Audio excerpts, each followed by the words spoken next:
La France insoumise.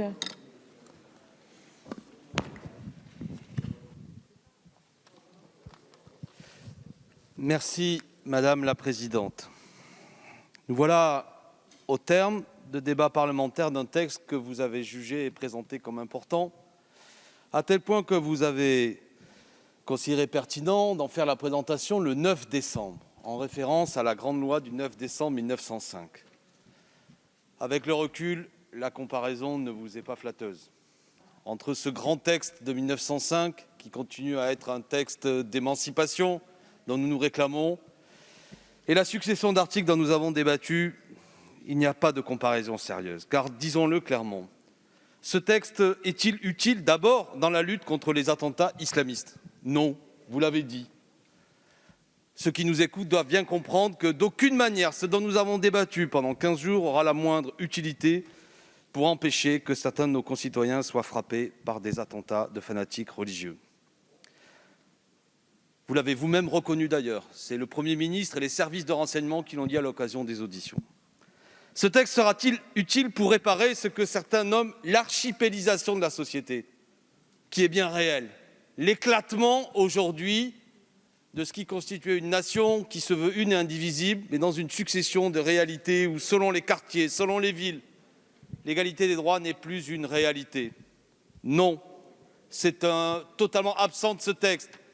Y a-t-il là-dedans une volonté de veiller à réparer ce que le président de la République lui-même disait que, je le cite, « nous avons fabriqué notre propre séparatisme », notamment en constatant qu'il y avait des quartiers où s'accumulaient les difficultés, où les services publics n'étaient plus présents, où l'égalité républicaine n'était plus une réalité. Rien de tout cela n'a été abordé, rien.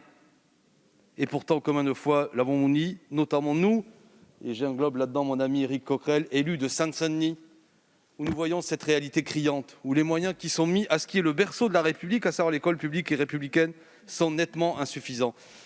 Avez-vous voulu d'ailleurs lutter contre ce séparatisme scolaire qui notamment prend la forme caricaturale aujourd'hui à travers l'existence de l'école privée, du fait que nos concitoyens, en fonction de leurs revenus, ne mettent plus les enfants dans les mêmes écoles? Non, vous nous avez rionné quand nous pointions le problème.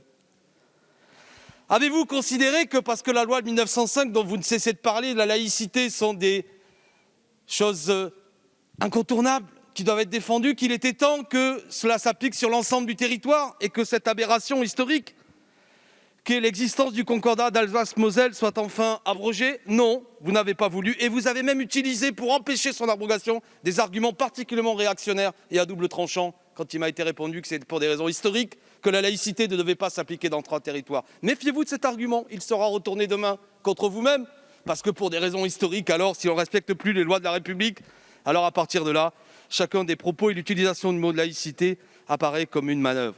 Nous continuerons à porter cet argument. Il est temps d'abroger le concordat d'Alsace-Moselle qui coûte chaque année près de 60 millions d'euros et qui est de toute manière une injustice vis-à-vis des cultes et vis-à-vis de nos concitoyens qui ne croient pas et qui n'ont pas à financer l'exercice d'un culte. Bref, il s'agit finalement d'un ensemble de tracasseries, de suspicions, de décisions, de possibilités par des décisions administratives de dissolution, alors que nous défendons des décisions judiciaires lorsque c'est nécessaire, mais pas administratives.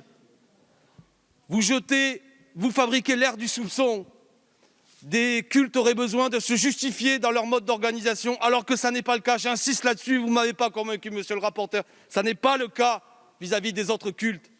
Nous n'avons pas à nous mêler de la manière dont s'organisent les cultes à partir du moment où ils respectent la loi. Nous n'avons pas à juger que certains cultes seraient soi-disant désorganisés et que cette désorganisation serait l'explication du fanatisme terroriste.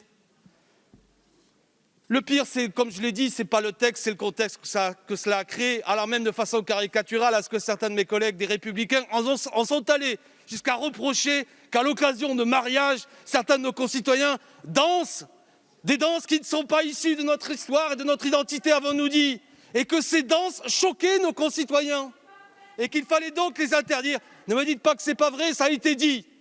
Cela a été dit, ici, dans le temple de la République. Certains ont voulu interdire la manière de danser pour certains de nos concitoyens. Voilà comment ce texte a rendu, comment dirais-je, totalement déraisonnable certains d'entre nous. Il est temps de terminer. C'est Jean Jaurès qui aura le dernier mot. La République doit être laïque et sociale. Mais elle sera laïque parce que sociale. Vous n'êtes pas social depuis 2017 et vous n'êtes pas laïque à travers ce texte. La parole est à monsieur Stéphane Peu du groupe GDR. Merci madame la présidente. Bon,